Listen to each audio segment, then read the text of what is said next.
ಎತ್ತಿನ ಭುಜ ಟ್ರೆಕ್ಕಿಂಗ್ಗೆ ಬಂದಿರುವಂತಹ ಪ್ರವಾಸಿಗರು ಪರದಾಡಿದ್ದಾರೆ. ಯಾವುದೇ ಮೂಲ ಸೌಕರ್ಯಗಳು ಇಲ್ಲದೆ ಟ್ರೆಕ್ಕಿಂಗ್ ಓಪನ್ ಮಾಡಲಾಗಿದೆ.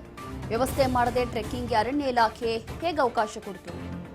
ಚಿಕ್ಕಮಗಳೂರಿನ ಮೂಡಿಗೆರೆ ತಾಲೂಕಿನ ಎತ್ತಿನ ಭುಜ ರಸ್ತೆ ತಿಳಿಯದೆ ದಟ್ಟ ಕಾಡಿನಲ್ಲಿ ಪ್ರವಾಸಿಗರು ಪರದಾಡಿದ್ದಾರೆ. ಕಳೆದ ಹಲವು ತಿಂಗಳಿಂದ ಬಂದ್ ಆಗಿದ್ದಂತಹ ಚಾರಣ ಮುಂಜಾಗ್ರತಾ ಕ್ರಮ ವಹಿಸದೆ ಟ್ರೆಕ್ಕಿಂಗ್ ಓಪನ್ ಮಾಡಲಾಗಿದೆ. ಆನ್ಲೈನ್ನಲ್ಲಿ ಟ್ರೆಕ್ಕಿಂಗ್ ಬುಕ್ ಮಾಡಿದವರು ಈಗ ಪರದಾಡಿದ್ದಾರೆ. ಬಂದು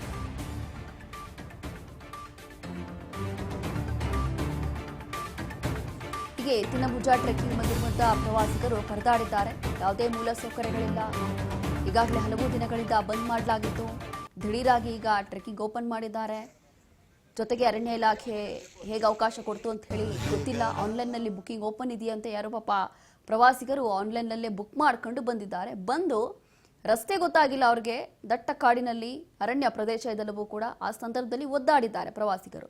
ಕಾಡಲ್ಲಿ ಹಲವು ತಿಂಗಳುಗಳಿಂದ ಬಂದ್ ಆಗಿತ್ತಂತೆ ಈ ಒಂದು ಭಾಗ, ಈ ಒಂದು ಚಾರಣ.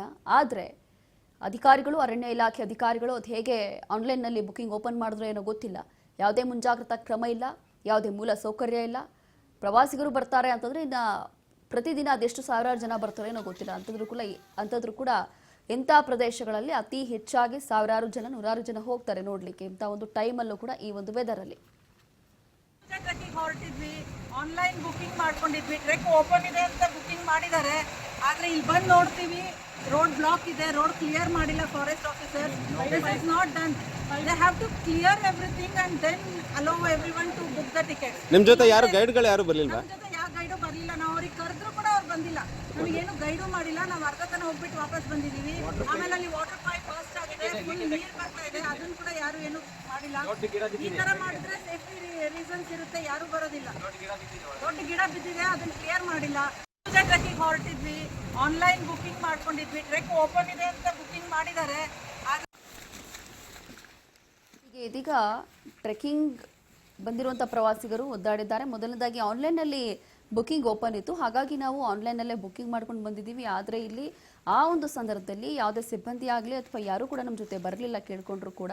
ಹಾಗಾಗಿ ನಮಗೆ ರಸ್ತೆಗಳು ಗೊತ್ತಾಗ್ತಿಲ್ಲ ಅಂತೇಳಿ ಈ ರೀತಿಯಾಗಿ ಹೇಳ್ತಿದ್ದಾರೆ. ಹಾಗಾಗಿ ನೋಡಬೇಕಾಗತ್ತೆ. ಮೊದಲನೇದಾಗಿ ಅರಣ್ಯ ಇಲಾಖೆಯ ಸಿಬ್ಬಂದಿ ಇರ್ಬೋದು ಅಥವಾ ಸಂಬಂಧಪಟ್ಟಂಥ ಅಧಿಕಾರಿಗಳು ಈ ಒಂದು ಸಂದರ್ಭದಲ್ಲಿ ಪ್ರವಾಸಿಗರಿಗೆ ಅದು ಕೂಡ ಈ ಒಂದು ಟ್ರೆಕ್ಕಿಂಗನ್ನು ಓಪನ್ ಮಾಡ್ತಿದ್ದಾರೆ ಅಂತಂದರೆ ಪ್ರತಿನಿತ್ಯ ಸಾವಿರಾರು ಜನ ಕೂಡ ಹೋಗ್ಬೋದು. ಹಾಗಾಗಿ ಮೊದಲನೇದಾಗಿ ಆನ್ಲೈನ್ ಬುಕ್ಕಿಂಗ್ ಏನಿದೆ ಅದನ್ನು ಅವ್ರು ಕ್ಲೋಸ್ ಮಾಡಬೇಕಾಗುತ್ತೆ, ಅದನ್ನು ಕ್ಯಾನ್ಸಲ್ ಮಾಡಬೇಕಾಗುತ್ತೆ.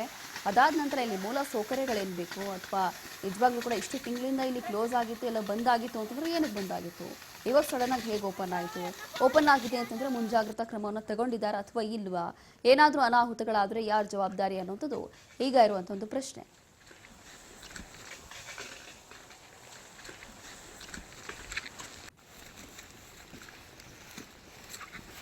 ಆನ್ಲೈನ್ ಟಿಕೆಟ್ ಬುಕ್ಕಿಂಗ್ ಸ್ಟಾರ್ಟ್ ಮಾಡಿದ್ದೀರಾ, ಅದನ್ನು ಯಾವುದಕ್ಕೋಸ್ಕರ ಸ್ಟಾರ್ಟ್ ಮಾಡಿದಾರ ಅನ್ನೋದು ಇದೊಂದು ಯಕ್ಷ ಪ್ರಶ್ನೆ.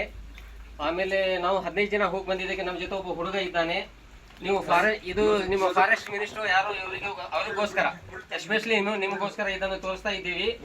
ನೀವು ಯಾವುದೇ ತರಹದ ವ್ಯವಸ್ಥೆ ಇಲ್ಲದಿದ್ದರೂ ಕೂಡ ಈ ರಸ್ತೆಯನ್ನು ಯಾಕೆ ಓಪನ್ ಮಾಡಿದ್ದೀರಾ? ಜನರಿಗೆ ಯಾಕೆ ತೊಂದರೆ ಕೊಡ್ತಾ ಇದ್ದೀರಾ? ಗೈಡ್ಗಳು ಬರ್ಲಿಲ್ವಾ ನಿಮ್ ಜೊತೆ? ಯಾರು ಗೈಡ್ ಇಲ್ಲ, ಇಲ್ಲಿ ದಾರಿನೂ ಇಲ್ವಾ? ಯಾರು ಇಲ್ಲ. 10 ಜನಕ್ಕೊಬ್ರು ಗೈಡ್ಗಳು ಬೇಕು. 10 ಜನಕ್ಕೊಬ್ರು ಗೈಡ್ ಇರ್ಬೇಕು. ಅವ್ರು ಪ್ರಾರಂಭವಾಗಿ ನೀವು ಟಿಕೆಟ್ ತೆಗ್ದಿರಲ್ಲ ಅಂತ